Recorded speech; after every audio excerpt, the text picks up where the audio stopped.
for firing the shot. It's most unusual, incidentally, that such a thing could happen because of the unusually tight security measures that are ordinarily taken by the Secret Service who guard the president.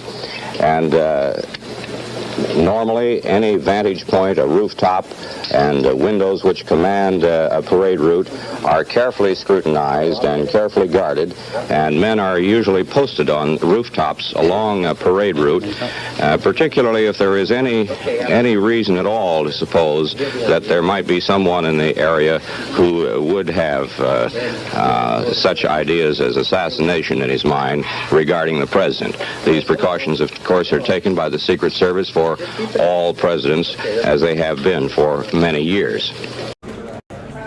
All right, ladies and gentlemen, it's time for our next speaker. Are you ready? Did you have a good lunch? Did you have a good experience down at Daily Plaza? Are you enjoying the conference? You want to hear this man speak? You want me to shut up? Yes, you do. All right, ladies and gentlemen, our next speaker is a giant in the JF Conference Assassination community. He's a giant literally and figuratively. Tonight, Vince Palamara is going to be speaking on the Secret Service and JFK. Vince is the world authority on the Secret Service, has spoken to both medical personnel on duty in Dallas that day, as well as retired agents. He discovered that at least 3 Secret Service agents who crossed the line past simple laziness or incompetence and either cooperated with a conspiracy or allowed it to happen. Ladies and gentlemen, please give a warm welcome to Vincent Palamara.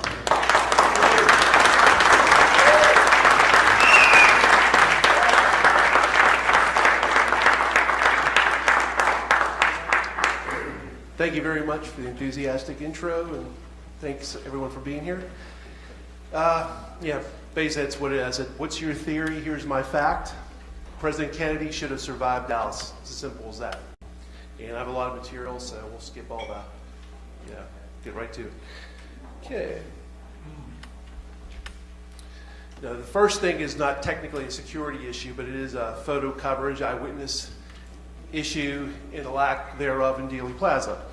Press photo coverage involving professional eye and ear witnesses was still in motion photography. Normally, a flatbed truck was in front of the presidential limousine. Here we are, Honolulu, Hawaii, June of '63. 2 flatbed trucks, notice the arrows, in front of the presidential limousine. You wouldn't have had to rely on amateurs like Abraham Zapruder, Orville Nix, everybody else. And obviously, professional eye and ear witnesses. There you go. So that's just Hawaii. Here we are in Berlin. Again, you have agents on the rear of the limousine. We'll get to that issue in a moment. But there it is, flatbed truck. And we'll get to the $64 million question why they weren't there in Dallas. Here is a live television feed in Rome, Italy in early July of '63. Yep, that gentleman right there is filming. And in front of him is the press photographers, still in motion photographers, filming the motorcade. There's also agents on the back of the limousine there as well. Gerald Blaine and David Grant. Here is one of the men. I could have been up here all day. I think I got to weed this down as far as documents go. This is from Mexico. Photographers poll talking about how they would be in front of the limousine. This was standard before Dallas. This was standard since the FDR days. FDR, Truman, Eisenhower, and Kennedy. Before 1963, before November 22nd to be exact. They were there all the time. Okay. And here again, not only just the press photographers in front of the limousine, you had the press van very close by, press bus, very close behind. And besides, we'll get to this issue in a moment about the agents being on the rear of the car. There's Gerald Blaine of the Kennedy detail fame there. And there you go. And it makes you think, wow, if they would have been there in Dallas. But hold that thought for a moment. And again, I could have been up here. Very similar looking documents of many trips, especially in DC. There's the show, the pull trucks, which are the 2 flatbed trucks. Number 1's the presidential limousine. There's the wire service cars. These were all from the JFK library. And I can't stress enough, as I do with my President Kennedy in life photographs, A lot of these documents and photographs have only become available in the last 5 to 10 years. Really, actually, last 7 and on. They weren't available for many, many years. So definitely something to ponder as far as thank God for the internet and the digital age. A lot of stuff's come out. Here we are, 4 days before Dallas, Tampa. It's Chuck Zboril and Don Lawton walking with a limousine. And you might say, hey, who took this photograph, Vince? Well, that was the White House photographer, Cecil Stoughton. Either him or Robert Knudsen were always in the fall car. And they were there up to, hey, the day before San Antonio. And hey, what's this view from? Oh, it's only from a police helicopter. Was filming the motorcade. Nothing to see here. See, by press coverage the day before, they were filming the motorcade from a police helicopter. This is San Antonio, Texas, and again, it's the day before the assassination. There is Cecil Stoughton taking his photograph. There's even a close-up view there. Yet in Dallas, in the interest of time, I'm not going to read this whole thing, Tom Dillard was forceful about this on C-SPAN in 1993, saying we lost our position at the airport. It was canceled at the last minute. Flatbed trucks. He was very forceful about this on C-SPAN. This is his sworn Warren Commission testimony that normally a flatbed truck precedes the motorcade, and they weren't there. And it was a Secret Service that canceled the flatbed truck. So there you go. What need amateurs like Abraham Zapruder and everybody else? And this is an interesting news article to say in President Kennedy's administration, it was argued by some of the television cameras could not get a good view of the president in the parade. It was also noted the Secret Service men were not pleased around the president as closely as they have been on other occasions. This is a very important issue here. Secret Service agents often walked, jogged, or ran with the limousine, or actually rode on the rear of President Kennedy's limousine. And here's the surprising, the bubble top was used in 1/3 of all of JFK's motorcades, often in good weather. It wasn't just rain. Here's Roy Kellerman, Dallas fame, and Bob Lilly. Okay, I spoke to Robert Lilly. He told me that, President Kennedy never interfered with our actions at all. Whatever he wants, the way it will be. He told us on election night, and he was with him from election night 1960 until October of 1963 when he got transferred. Riding on the back of the limousine, they reached speeds of 50 miles an hour. This is in Puerto Rico. No rain, beautiful, very hot conditions. They were going up to upwards of 50 miles an hour with the bubble top on. Here we are, early July 63, again in Rome. David Grant near JFK. David Grant was Clint Hill's brother-in-law. And Gerald Blaine of the Kennedy Detail Book fame. And in the back of the car, beautiful motorcycle formation. Again, the back of your mind should always be, wow, imagine if this was in Dallas. And why wasn't it in Dallas? We'll get to that in a moment. This is another segment of the different vehicle of the Italy trip. Here they are again. What's unstated in these photographs is obviously the press photographers are filming it, so right in front of the motorcade too. Not amateurs, in this case it's life.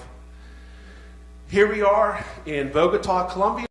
Roy Kellerman and Bob Lilly again on the back of the car.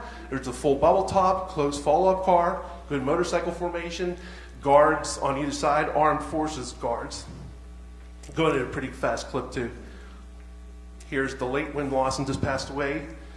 In front of the limousine, there's Art Godfrey, JFK, walking with the limousine. There's Agent Bill Duncan. These are different trips. This is South Dakota, walking with the limousine, Kennedy. Here's 4 days before Dallas. Chuck Zboril and Don Lawton working on the back of the limousine. Don Lawton told me, and you'll hear the clip in a moment, he said, we always had regrets, remorse. Who knows? If they only would have left guys in the back of the car, you can hindsight yourself to death. The Bay is the Secret Service, nobody else. Not boogeymen, not the FBI, it's the Secret Service. Here we are in Germany, 2 agents on the rear of the car. Another segment of the Germany trip, 2 agents on the rear of the car. This is Hawaii, agents running with the car, like in a diamond formation. A lot of them Ron Pontius and some other agents. Here's New Orleans, again, agents walking with the car, jogging with the car. Here we are in Los Angeles, 1963. Agent Bob Lilly again. Probably a well-meaning woman, well-wisher, but still brushed her away. Kennedy's protection. Here we are in North Carolina, agents around a limousine. And here again, here's the bubble top. Can't stress this enough. President Kennedy used the bubble top in approximately 1/3 of all his motorcades. And it wasn't in bad weather. It was good weather trips. He's smiling, all this stuff. Like, oh, he liked the bubble top. All mythology, all Jim Bishop, William Manchester, pardon the word crap, after the fact, blaming Kennedy for everything. You know, he was assassinated. His character was assassinated. Hey, let's blame him for the assassination, too. Stupid. Here's the bubble top again. Bright, sunshiny day. Here's the bubble top and agents running in a limousine. This is North Dakota this time. Hey, here's our buddy again, Roy Kellerman. This is the partial bubble top, and this is an option that was not explored in Dallas. Imagine if they would have had the rear piece on and left that middle piece open so Kennedy could intermittently stand and wave and whatnot. That's an option that could have been explored. In the interest of time, I'll just let you know that Secret Service agent Sam Kinney was the driver of the fog car. I spoke to him 3 times. He was adamant to me that he, Sam, was solely responsible for the bubble top's removal. He said Kennedy had nothing to do with it. I said, what about Kenny O'Donnell? He's blamed like Kenny O'Donnell, nothing to do with it. I am the sole responsibility of that, and I've had to live with that at that time. He said for 30 years. I spoke to him in the early 90s 3 times. And yeah, so there you go. And here we are in Philadelphia, the partial bubble top again, rearward piece, front piece. There's Kennedy. You can stand up and wave every once in a while. They were also good at a good clip, too. It wasn't like they were going 11 miles an hour. Here's the full bubble top again. You see the military aid in between the driver and the agent in charge. This was sent to me by a nice lady on Facebook. That's her dad guarding the bubble top limousine used in Duluth in September of 1963. This is a nighttime motorcade in West Virginia, September of 63, just a couple days later, West Virginia, and here's JFK in a bubble top, smiling. I thought he didn't like that bubble top. Didn't mind it. No rain, no nothing. It's Chicago. Oh, there's the bubble top again. Mayor Daley. Hey, here's JFK smiling. I thought he didn't like the bubble top. There it is again, a military base in the South. I'm not exactly sure right off. I think it might be Tennessee, but in any event, there's the partial bubble top.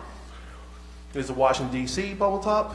1 month before the assassination, there's the partial bubble top, front and rear piece, the windows rolled up slightly. Imagine if that would have been there in Dallas. Again, it's the Secret Service who's in control of all this. It's not the FBI. It's not boogeymen. It's not the mafia. The Secret Service is in control of all this. And there's agents around the car in the Orange Bowl, Miami. There's Agent Bert DeFries in the back of the car with the full bubble top in Ireland, of all places. There's Agent Walt Coughlin, naming these men because I spoke to them, in England with the bubble top. There's agents in the back car in Boston, I think somewhere around mid-October, 63. There's Mexico, Clint Hill in his Jackie in the back of the car, full bubble top, running with a limousine. Scorching hot day, no rain. Oh, Kennedy didn't mind the bubble top again. Take Jim Bishop going to Manchester office of the War Report, a huge grain of salt. Don't believe that stuff about blaming Kennedy. He's not around to defend himself. Yet in Dallas, Kennedy is literally a sitting duck.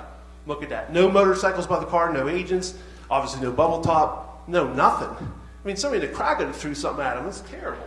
Terrible. Okay, and here is, look at these arrows.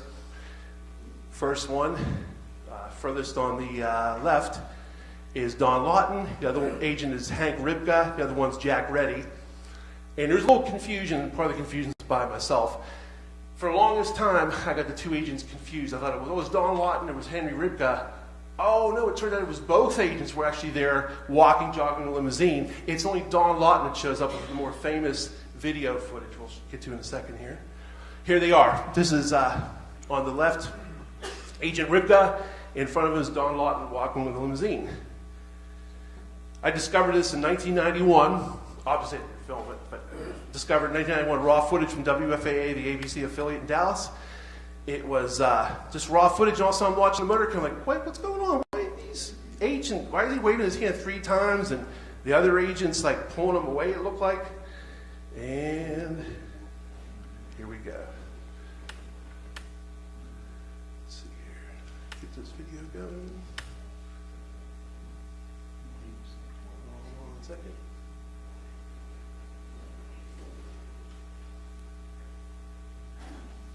Do it with you in a second. Anyway, turn that on. Number Number 3, in response to political staff, agents who usually surround the limousine were pulled away so people could see the president better. One reacted by throwing up his hands in disgust. 3 times he protested what would prove to be a fatal error. Kennedy was killed by the 3rd shot from a sniper rifle, well after agents, if they had been nearby, could have pulled him out of harm's way. Number 3, in response to political staff, agents who usually surround the limousine were pulled away so people could see the president better. One reacted by throwing up his hands in disgust.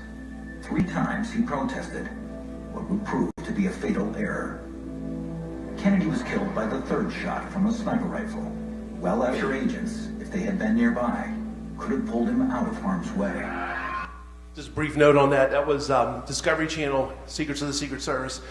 I was a researcher on that, and yeah, it was actually almost like an official Secret Service documentary. The actual real Secret Service agents of the present time at that time, 10 years ago, and some former ones. And to my great amazement, they included that video clip. I didn't think they would touch it with a 10-foot pole, and they put that in there. And again, why was that agent being waved away? There you go. It was a Secret Service decision. Number 3. And then, again, imagine if those agents would have been there. Protective function. At the very least, a rear shot would have been blocked, even a frontal shot.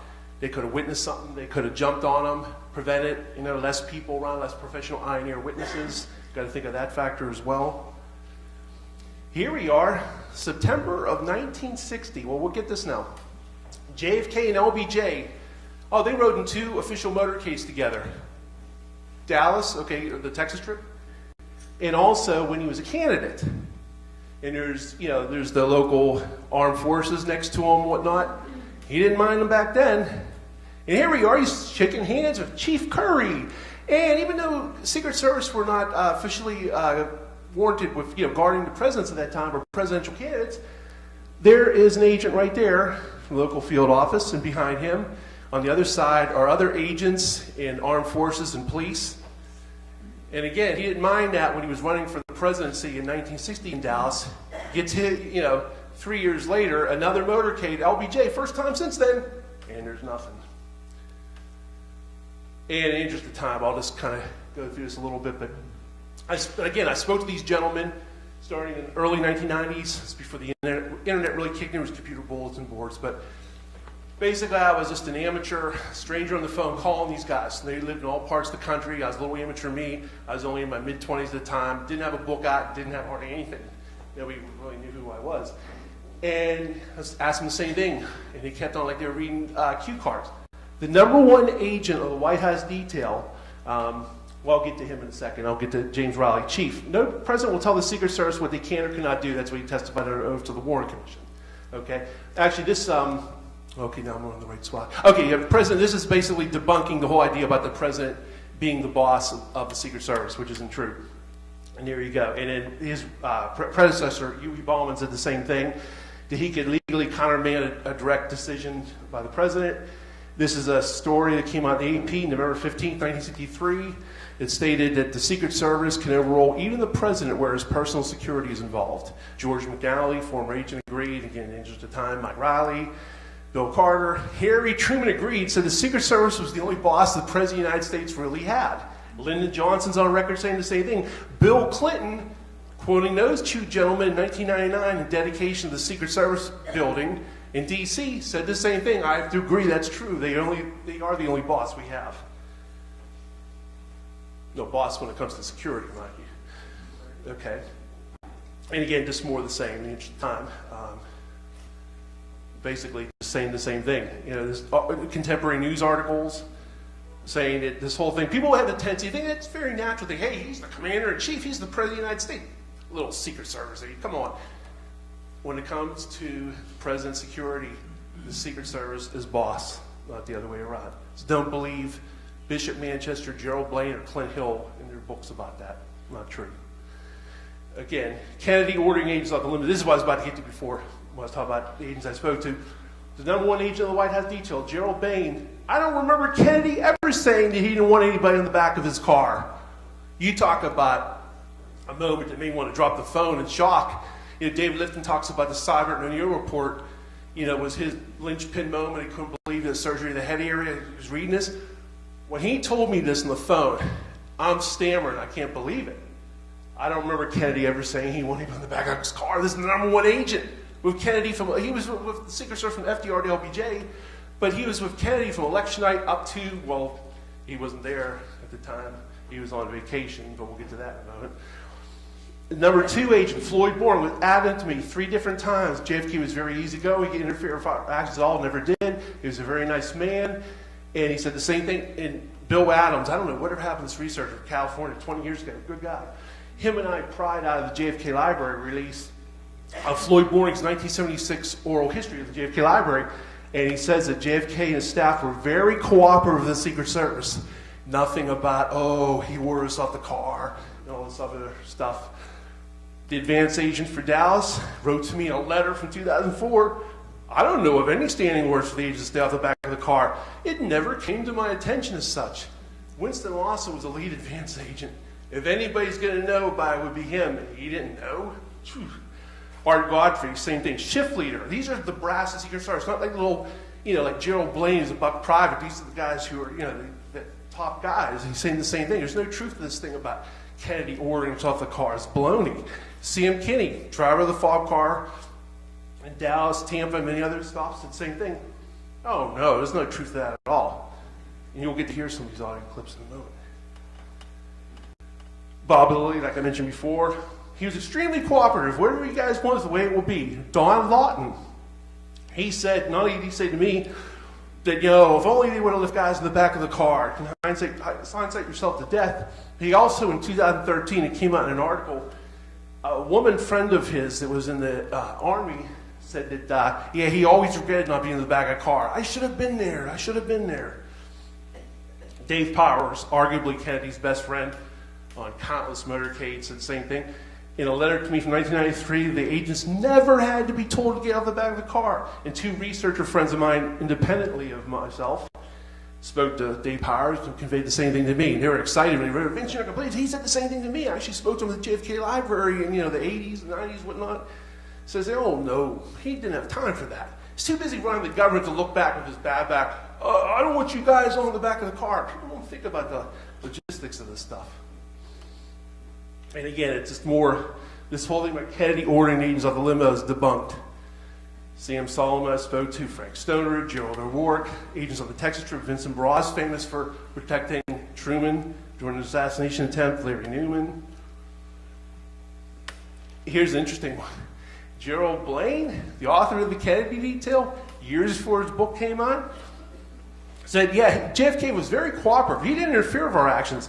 President Kennedy was very likable. He never had harsh word for anyone. He never interfered with our actions at all. And when I relayed to him this thing, if you ever read William Manchester's book, The Death of a President, there's a big deal made about, supposedly Kennedy said, get these Ivy League charlatans off the back of my car. A lot of agents said it wasn't true. He just said, I heard it from the guys. I can't remember who said it. I can't remember. You might say, okay, what's the importance of that, Vince? Blaine's memory got a whole lot better 5 years later in his book. He said, I heard it loud and clear over my walkie-talkie. President Kennedy said, get those Ivy League charlatans off the back of the car. But he told little old me about 6 years before, I heard it from the guys. I can't remember who said it. And what really kills it is Florida Congressman Sam Gibbons, in a letter from me from 2004, I rode with Kennedy every time he rode. I heard no such order. As I remember it, the agents rode on the rear bumper all the way. Kennedy was very happy during his visit to Tampa. And this is amazing. The audio is real bad. It's on my YouTube channel, so I didn't put a clip of that. But Rocky Stone, Fort Worth, Texas policeman, that day on NBC, he said, and you can read this for yourself, but it's basically, he said, and again, he little slip of the tongue the way he spoke, so there's a little bit of weird grammar, but he said, they said that he always went by their decisions to protect him, that he was always considerate of their fact, that he never tried to do anything that they thought was against the rules in which to protect him. And again, they had nothing but praise for President Kennedy, his manner in which he felt about the Secret Servicemen. They said he was by far the most considerate of them, their feelings, than any other president. But if you read Bishop Manchester, the Warren Report, Blaine's book, and even Clint Hill's book, you come away with, wow, shame Kennedy died, but man, it's not like he had it coming to him. He didn't want these agents by the car. He didn't want the bubble top. He didn't want the motorcycles by the car. It's all nonsense. And here is 2010. I guess he was thinking about posterity. And, yeah. Well, he can tell you what he wants done, and he can tell you certain things, but that doesn't mean you have to do it. And what we used to do was always agree with the president, then we do what we felt best anyway. Well, he can tell you what he wants done, and he can tell you certain things, but that doesn't mean you have to do it. And what we used to do was always agree with the president, then we do what we felt best anyway. So again, he's basically been there. Yeah, we'd always agree with the president. We'd do what we felt was best anyway. The president wasn't the boss of the Secret Service, and even if he wanted to, I think he was being just a little jovial about it, but they did what they were going to do anyway. President Kennedy was thinking about his speech. He was thinking about legislation. He was thinking about world events with his bad back even. The last thing he was thinking about is, why is our Godfrey back here? Get him off that car. People believe that stuff. You can't believe it. And, yeah, we'll play these. Now, some of the audio is a little up and down. Keep in mind, early 90s, phone connections and whatnot. But, yeah, some of the actual interviews, all these gentlemen have passed away. Yeah, Sam Kinney, driver of the Bethel Park. You can see there he is. I'll play this in a moment. And Floyd Boring and Gerald Bain. And, yeah, they're all denying to me that President Kennedy ever ordered him off the car. What I think I found out interestingly enough is there's no truth to this thing about supposedly Kennedy ordered the agents off the back of the limousine. No, he had nothing to do with that. I figured that, because you know what?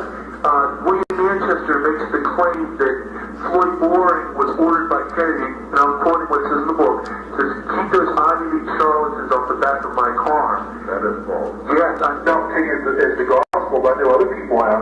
I can't tell you how many times I've seen that repeated where President Kennedy told the agents, I guess yourself and other people, get these men off my limousine, don't do this. Okay.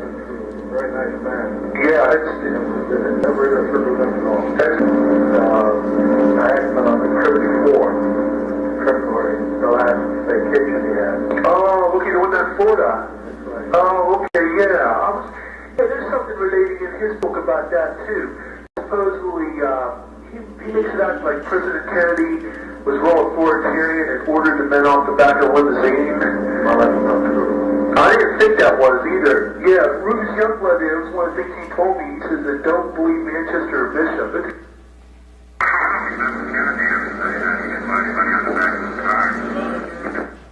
And the White House.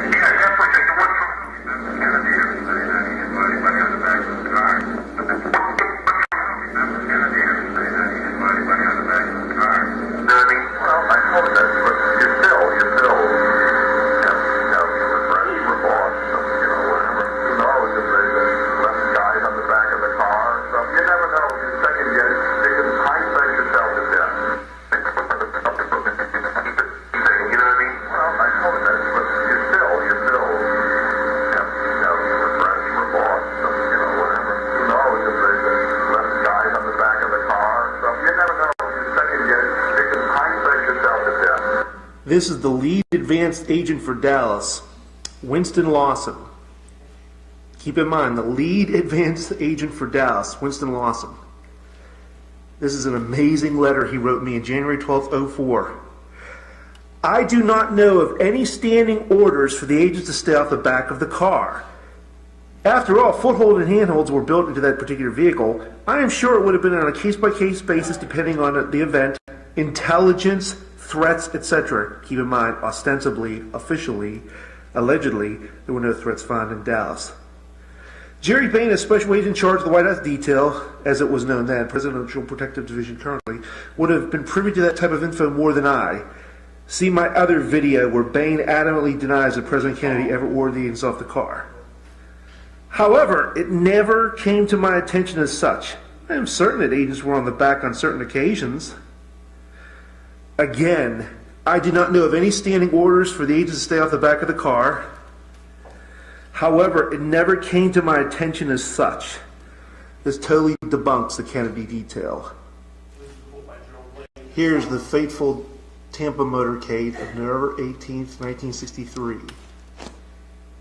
This is Congressman Sam Gibbons. There's JFK, Senator Smathers, Agent Don Lawton, Agent Chuck Sborel, Agent Floyd Boring, Agent Bill Greer. Let's focus on Congressman Gibbons. What did Congressman Gibbons have to say about the whole notion of JFK allegedly ordering the agents off the car in Tampa? Here's what he told me in this letter dated January 15th, 04, years before the Kennedy detail saw the light of day. I rode with Kennedy every time he rode. I heard no such order. As I remember it, the agents rode on the rear bumper all the way. Kennedy was very happy during his visit to Tampa. Sam Gibbons. This is an amazing letter from Dave Powers, arguably JFK's best friend for years and the former curator of the JFK Library. September 10th, 1993. Okay. Also, unless they were running along beside the limo, the Secret Service rode in a car behind the president, so no, they never had to be told to get off the limo. And some actual clips of motorcades here. I thought it would be good to play these clips and show some of the letters. Well, the guy had a lectern to sit there and tell you that would be good to have. If you want some of the audio visual, some of the audio is like a dime depending on the source. Actually hear them. They're like, yeah, a lot of these gentlemen, well, all these gentlemen have passed away now, so. Thus, the motorcade in Berlin began. The entire route was lined with people who had waited hours to see the president. The man dedicated to the defense of peace and freedom. Never before had the Berlin... Agents on the rear of the car, standard stuff. The audio is not important on these clips. They're just, you got the Irish jig music in there. It's from trip to Ireland. Hey, there's the press pole in front, filming the motorcade. Look at all those motorcycles. In a moment, you'll see some of my, I'd call them friends, but I don't know if they think of me that way, but some of the former agents, Sam Solomon, Gerald Blaine of the Kennedy detail, Ron Pontius, Win Lawson's also on the back of the car there. They're using the fob car because the limousine broke down. I think it was in Belfast, one of the legs of the trip. Sometimes you'll see the SX100, sometimes you'll see the halfback. Here we are in Italy. It's Win Lawson on the left getting on the back of the car. There's Gerald Blaine, the Kennedy detail. Ooh, forget you saw that clip. Gerald Blaine said that they worked with you in the back of the car. Ooh. Note the sarcasm. Was killed. Listen. The Secret Service agents normally walk directly beside the car on either side. We do not see any in this photograph, but usually 2 or 3 Secret Service agents will walk on either side of the car so that they are there to spot anyone who looks like a troublemaker. That was from that day. It's Ron Gardner. And this is amazing. This came out a few years ago on YouTube. Again, the audio is not important for this part. This is JFK's trip to San Diego. And you're going to see, they're even going to note it in the narration in a moment, a whole bunch of Marines on each side of the street. You're going to see the press buses and front press flatbed trucks, I should say. Knowing that the president's about to go by. The band in the background, Crawford High School band, striking up. Hoping that the president will be here any moment and wanting to... You can see them right there. The narrator says they're 5 or 6 feet apart. May I again point out that the picture you see is not from 54th and El Cajon. The 2 press trucks, including a live mobile feed, still in motion photography, and more importantly, Marines facing the crowd 5 to 6 feet apart. It's from a vantage point about 4 blocks west of where we are, looking west and seeing the first of the motorcade as it goes by.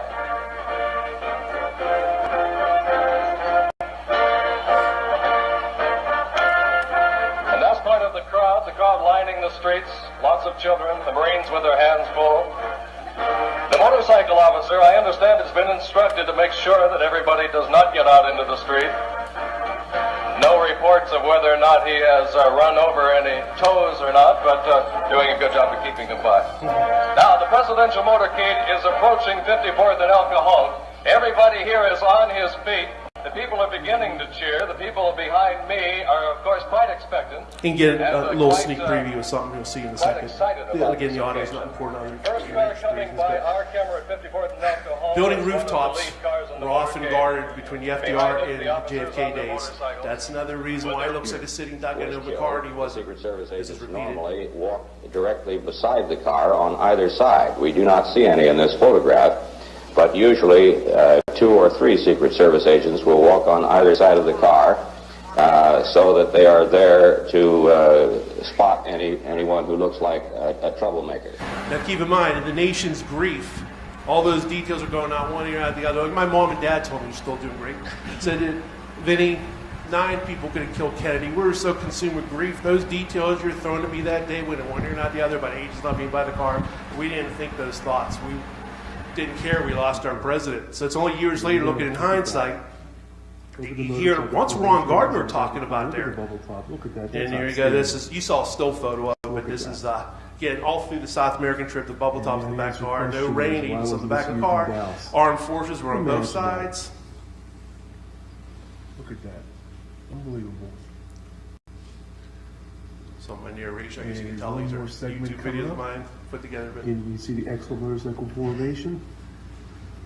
Press was in front of the car and by the car. Press photographers. And here we go. Look at that. Even if people out there think that there was one shooter from the rear, imagine if they would have been on the back of the car and these security measures. Kennedy lives. It's just another assassination attempt like Reagan and Ford and Truman. Notice the excellent security for President Kennedy. Agents on the back of the car, bubble top, great motorcycle formation, military and police lining street facing the crowd. It's basically Puerto Rico, Bogota, Colombia, Caracas, Costa Rica later on. Okay, that's basically for those clips. Oh, this is interesting. I'm always on their mind. That's a Willie Nelson song. I'm always on Clint Hill and Gerald Blaine's mind. Let's see this in a second. This is a man named Vince Palamara. You know him. I'm familiar with him. I don't know him. He says that, I guess, we'll talk about this, that he sent you a 22-page letter.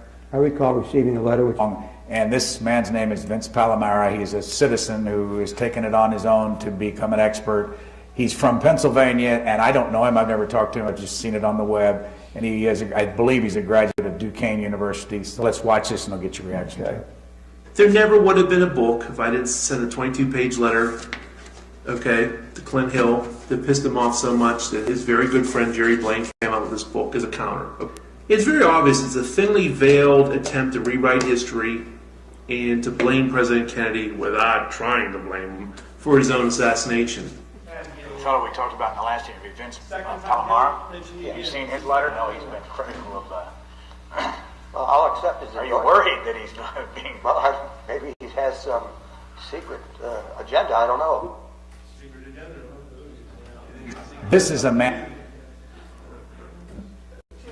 Like I said, a little old amateur me out in the wilderness, but here's Gerald Blaine and Clint Hill with their buddy Brian Lamb, the CEO, and they got to bring up little old amateur me. I didn't know. If you watch the videos and the whole, it's out of context. I talk about Jackie in Pakistan and blah, blah, blah, and John Jr. This gentleman, Vince Palamara. And then it comes up again. Second time, my wife and I, Amanda, were watching 2012. They won't mention me again. Come on.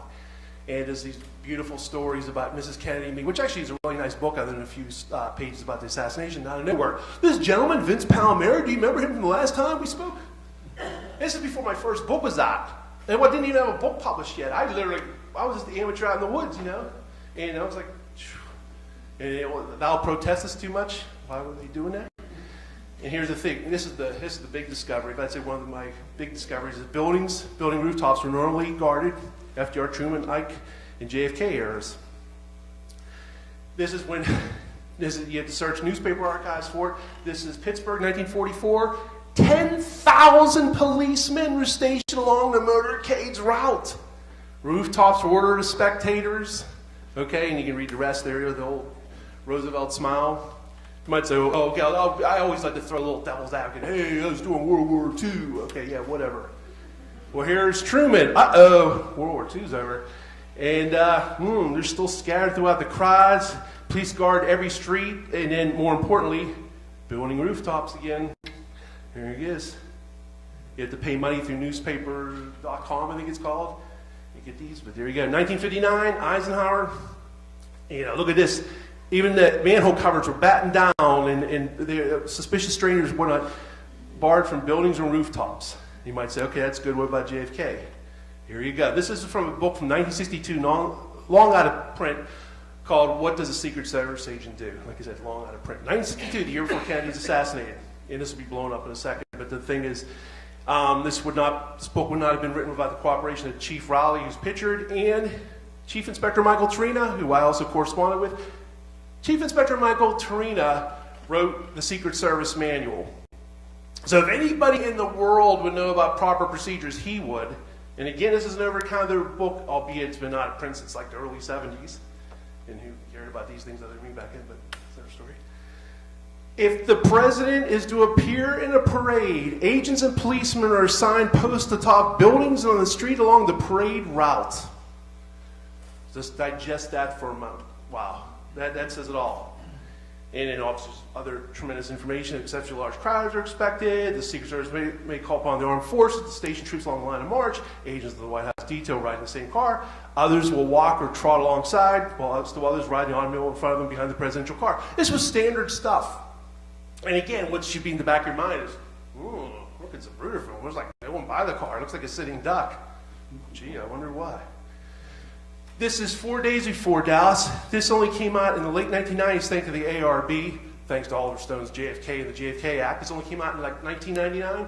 This is the Tampa Final Survey Report. The sheriff's office secured the roofs of major buildings in the downtown and suburban areas. Now, obviously, officially, there's buildings for Garden, Dallas, or Dealey Plaza, or Main Street, or nothing.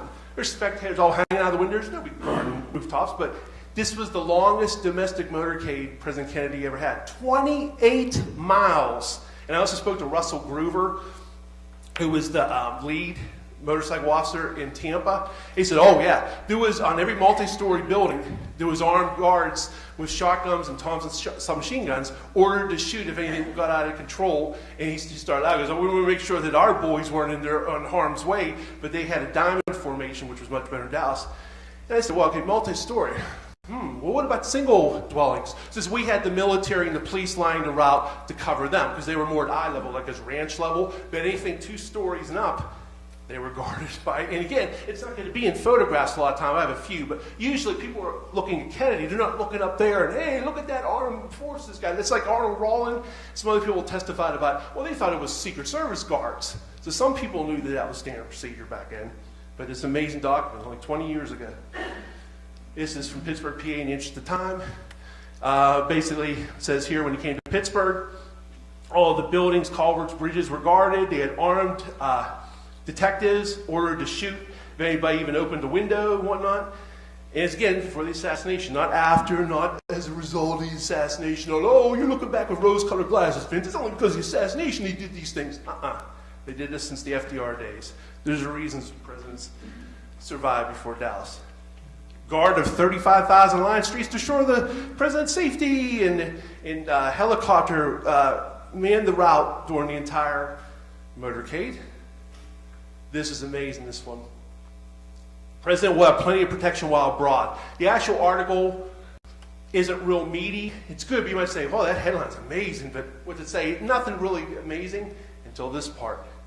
They asked local authorities to put police on top of buildings along the streets. Bridges get special attention. Again, they asked local authorities to put police on tops of buildings, July 63. Interesting subnote about that article. When it was published by the Associated Press, many times that paragraph was omitted. It was only when I, again, paid money through newspapers.com, to my shock, I came across it and I thought, I already have this one. What? By buildings? Like, what's this about? And the rest is history. So a lot of times that wasn't even advertised. Maybe it slipped out and the Secret Service didn't like that. JFK went to Nashville. Nashville banner, Bill Adams, good research friend of mine from like 20 years ago, he got me the original Nashville banner newspaper kind of disintegrated through the years. It was the yellow and falling apart, but it had this in here. And thank God, in 2013, JFK Nashville was published by the Nashville Banner, and thank God they had this reproduced. There it is. The men took their posts at 8 a.m. and remained at their rooftop stations until the president and his party passed. Even if there's some out there that think, well, I kind of think one person did do it, Vince, sorry. All right, have your one person. I don't believe that, but let's say it. Building rooftops are manned, history's changed. There you go. Obviously, I believe there's conspiracy, but I would like to throw it out to the Donovan Thomases. Again, interest of time. Spot on rooftops. Now, this is the inaugural. To be fair, complete survey of all buildings, water main, sewers, underground conduits. Thousands of troops guarded his routes. Here he is in Seattle. Got the two arrows about rooftops, building rooftops guarded. Here it is. An unannounced route, some manning rooftops. Here is in Paris, rooftops again. And his picture's those little arrows up there are actually the Paris police, the gendarmerie, I guess they call it. They were all on all the rooftops there. This came out December '63 and really angered the Secret Service. Former Chief Baumann, rule violation cited in JFK assassination, clearing of buildings on Parade Route called fundamental. And he said this was true in Washington, D.C. motorcades, and also all out-of-town motorcade routes. Chief Baumann saying that. But again, this is before Woodward and Bernstein, before the details. People cared about things back then, before tabloid press. You know, people, it was a more innocent time. People believed things they read about, something like that would have went in one ear and not the other. Yet in Dallas, as it even be said, rooftops weren't guarded. It's basically an article after the fact, a couple days later, saying, the decision to post policemen or other agents on rooftops and in buildings always one that must be weighed against the manpower requirements. So it acknowledges that it was something that would happen, but trying to make excuses for him. Meantime, 28-mile motorcade in Tampa. Well, they story, they're all armed guards everywhere. Police motorcycles normally rode in great numbers all around the limousine. I'm going to speed this up, I only have a little more. And it says 65 motorcycles. Does I even have to say how many were around the limousine in Dallas? Look at this Bruder film. Here we are in England. Here we are in France. Here we are in Rome. There's another thing in Rome here. This is Tampa going very fast. That's why it's blurry. That's Agent Chuck Zaporro in the back of the car. Here we are in Germany. Here we are in Milwaukee. And I love this. Police Captain Dahl said, we have to police the tops of buildings too, and all bridges and viaducts along the route. There it is. Matter of factly, there it is. There's the down formation. But note that thing about the buildings again. Buffalo, New York. Row of motorcycles, Buffalo, New York. Here we are in New York, all surrounded. Good police by limo. Here we are in New York again. Here we are these are different trips in New York. This is Tampa. Look at that beautiful, in Russell Groover, the gentleman I mentioned before in the lead. There's San Antonio, Texas, the day before. Look at the rows. The House Select Committee made a great deal about this, uniquely insecure in Dallas. Indeed. Look at the rows of motorcycles. And we already knew the police helicopter was manning a route overhead filming. There's San Antonio again. Look at Houston. Look at that. Unbelievable. Yet in Dallas, the day before, November 21st, there were supposed to be 2 more motorcycles on each side. They weren't there. They were called away by the Secret Service, which Belford Lawson, the House Select Committee, noted was a unique occurrence. And in the final draft, he said it was a uniquely insecure. There's Mr. Lawson, who felt that 8 motorcycles were too many, so he moved them aside. Here's Marion Baker of the Dallas Police Department said, yeah, they didn't want us by the car. Testified to the Warren Commission. So did B.J. Martin. They instructed us that they didn't want anyone riding past the president's car, and we were to ride to the rear of his car. I think that's all, officer. Kind of reminds you of Zapruder. Oh, that's enough, Mr. Zapruder, about shots coming from behind. Or a detective, again, I'll speed this up, but usually was a police detective's car in the motorcade. And again, this is just depicting that. In Chicago, they did get wind of a threat in Chicago. Again, there was prior threats before Dallas. Don Lawton rode on the back of the car. They had 6 motorcycles surrounding the limousine, and he had a detective's car filled with armed men. Here they are in Pittsburgh, armed men in a detective's car. Here they are in Costa Rica, a jeep with military men surrounding the agents surrounding the limousine. In Dallas, Chief Curry wanted the detective's car there. It was canceled. Will Fritz wanted his men there. They were canceled the day before. Here's Seth Canner. Will Fritz's men called off night before by Secret Service. Had planned to ride a closed car with machine guns and car behind the president. And police and military line the streets and buildings. And here we go, just basically saying that. This is just proving it. And again, this is in Pueblo, Colorado, not foreign trips, domestic trips. There's all the arrows of the National Guardsmen on top of the roof as well, guarding presidents. That's how presidents lived in open cars before. Speed, good intelligence, military men lining the street, police lining the street facing the crowd, many undercover detectives in the crowds, agents on or near the rear of the car, partial bubble sometimes. It's not just luck rubbing a rabbit's foot. There's a reason why presidents live. And you can't think of today with terrorism and looking at even these pictures, oh, he's a sitting duck. You got to think of the 40s, 50s, and 60s. You got to think of a time when it was a single, rifle shot. It was pistols before terrorism. So you got to put yourself in the context of the time. And again, there's a reason why presidents lived back then. Police on rooftops, police on rooftops. See if there's anything else. Like the Marine, you saw the videos, the Marines. This is 4 days before Dallas. There's the military police lining the streets. Like the ranch-style one-story building. That's how they protected them. Don't have to worry about pulling a rifle out of a window there. Less obvious will be the thousands of plainclothesmen and West German police in the crowds. This is 1957, New York, Eisenhower. Partial bubble top, policemen on motorcycles and horseback, all surrounding the limousine. 1957, they could afford Eisenhower, that president, protection. Don't fret, JFK will be safe abroad. And again, these are contemporary articles before the assassination. Yet in Dallas, Secret Service all secure. And famously, Kellerman said the advanced security precautions are the most stringent and thorough ever in the Secret Service history. I think I only got a couple more minutes. There's one thing real quick. Agent Thomas Shipman, driver of Kennedy's limousine, he died of an alleged heart attack at Camp David October 14th, 1963. Spoke to his family, said he had a clean bill of health. He was a Secret Service agent assigned to drive the car. He believed he was going to be the driver in Dallas. He died because he had family in Dallas. And obviously he ended up being Greer, and Greer was very incompetent. There's Shipman driving JFK and Jackie. There's Shipman driving Kennedy in D.C. He died again a month before. I only found this out like 20 years ago. And a little old me out in the wilderness found out these gentlemen passed away. And the interesting thing, but I'm almost done here. Chuck Zaboral, agent on the rear of the car, he served in the Marines of Oswald. What a coincidence. If that's a coincidence, it's a coincidence. But he served Camp Pendleton at the very same time of Oswald. So that's pretty crazy. My three suspects are Floyd Boring, who was the planner of the Texas trip, who was the man who gave out all the advance assignments and did all the advance work, and basically was the one who conveyed about JFK not wanting the agents on the car. And he tells me adamantly there's no truth to that. And again, I'll just fly through these. Yeah. Emory Roberts was my second suspect. He was the agent who called back the men at Love Field and was in charge of the agent at the Vault car, who did nothing. And you saw that video before. Here he is, Emory Roberts. The next day, we saw the Umbrella Man in the Zapruder film. The next day, here's Emory Roberts holding up an umbrella for LBJ. Hello, you're supposed to be an agent. Worry about your pistol. Don't worry about an umbrella for LBJ. Jerry Kivett, looked like it's disgust to me. Emory Roberts went on to be LBJ's receptionist.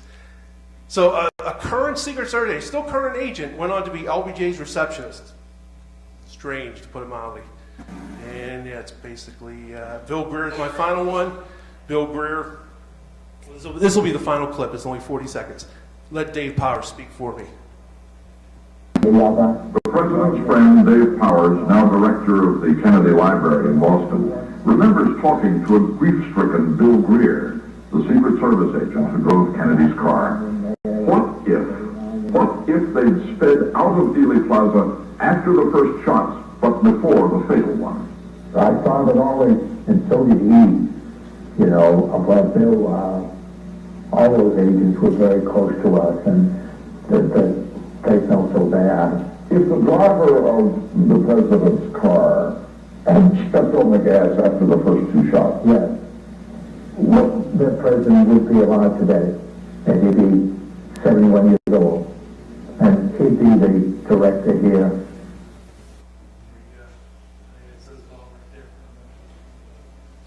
Thank you very much.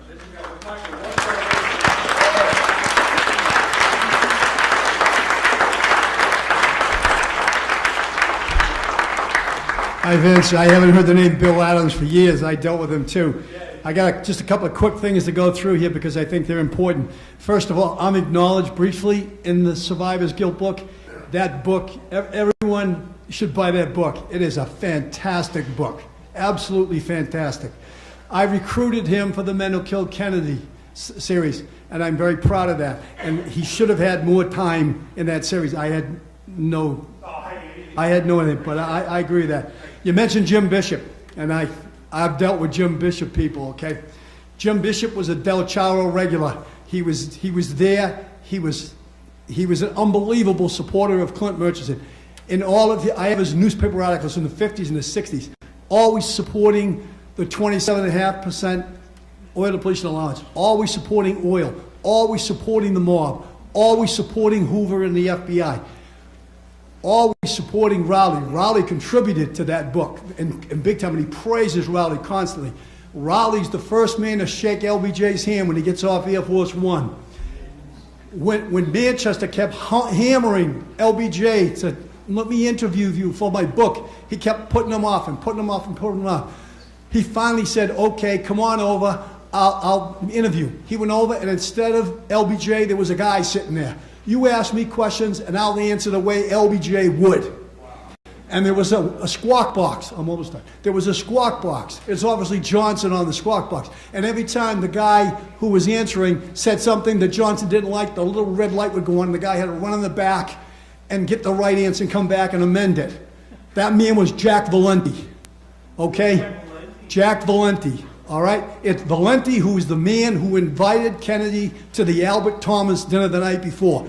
That's how they got him there. Not all that other stuff, just like you point out, all the other lies and myths. Okay? Then when Bishop says, I'm going to write a book on the assassination, he goes to LBJ. No problem. LBJ and Lady Bird cooperate with Bishop completely.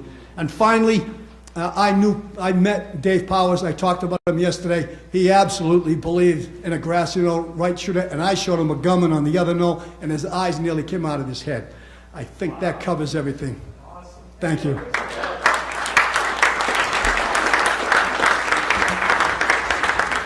Ladies and gentlemen, give me another round of applause for Vince Palamara.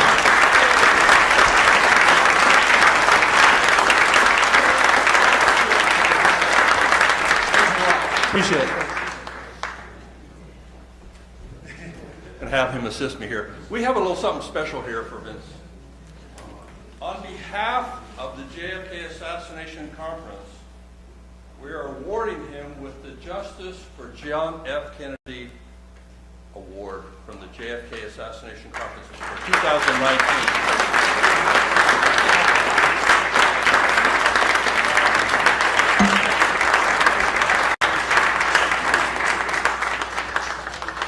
I want to say a little bit about Vince. Before he came in the room, I asked him about how he got involved with this, and he said that Penn Jones Jr. had advised him to pick a topic and research the hell out of it. I think he took Penn Jones' admonishment quite well. When I think about Secret Service, there's nothing else that comes to my mind other than Vince Palamara. He is the source authority, is he not? Now, correct me if I'm wrong. I read on the internet, and you know how reliable that can be, that you started this in 1988. Were you in the third grade or what? I began my interest in the assassination in 1978. I was 12, so I was 22. My mom and dad still doing great. Huge Kennedy fan. My mom still cries on certain occasions about President Kennedy. It really affected them deeply. So it affected me. I was born in 1966 after the fact, you know. And it always has struck a chord with me. And then the rest of the system, don't get me wrong, I'm also interested in his life too. But something about his assassination, and it would just make a long story very short. Very short, like 30 seconds. What it boils down to is I got 4 days, that book, right know, I should know this. Associated Press, UPI. Anyway, and there's a picture in there of Clint Hill by a limousine. I was interested in the show called The Wild Wild West, a fictional show about the 19th century Secret Service, Robert Conrad. So I was already interested in Secret Service in a weird sort of way. I said, who is that, Mom? I said, well, that's Agent Clint Hill. Some reason it just resonated for me. From that moment on, I just started looking at the Secret Service. It was all secondary sources at first, but then I got into primary sources, and it was in the early 90s. In fact, I don't know if Dr. Weck's still here. He called me in 1991, and he doesn't even know, but he was actually a linchpin for me. He says, you know what you should do? Because I even admitted at the time in 1991, I didn't actually speak to any agents. He says, you should do that. You should maybe think about primary research in his wonderful voice. And I started to do that. So actually, Dr. Wecht, wherever you are, it's your main impetus as well. So my parents and Dr. Wecht. Yeah, right. One more time, ladies and gentlemen, Vince Palamara.